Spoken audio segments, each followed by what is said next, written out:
In this video, I'm going to teach you how to transfer data from iPhone 14 to laptop. It's a very easy process, so make sure to follow along. In this video, I'm going to teach you how you can easily transfer all of your files on an iPhone 14, regardless of the model, to a Windows laptop or an iOS laptop, aka a MacBook.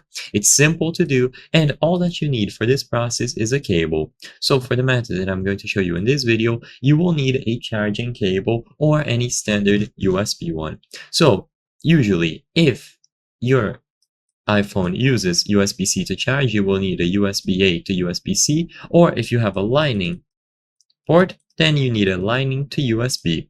Just grab the corresponding cable depending on which port you have available on your iPhone, and you will be able to establish this connection. So usually the USB-A end goes into the laptop, and then the other end goes into your iPhone. There is no secret to this.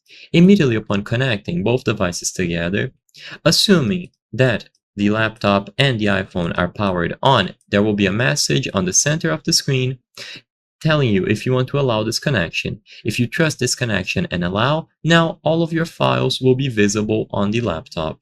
So if you open something like File Explorer and you look under this PC, you will find the iPhone's storage. So when you click on the iPhone, you can start transferring files back and forth. So you can access all of your files, photos, videos, documents. You can open them to see them, and you can drag them into your laptop's storage. So just select any files, folders, or anything that you would like to transfer, and you will be able to send them over to your laptop.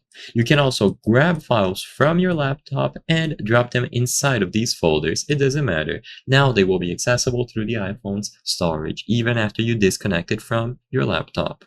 I hope I was able to help you on how to transfer data from iPhone 14 to laptop. If this video helped you, please be sure to leave a like and subscribe for more very easy tips. Thank you for watching.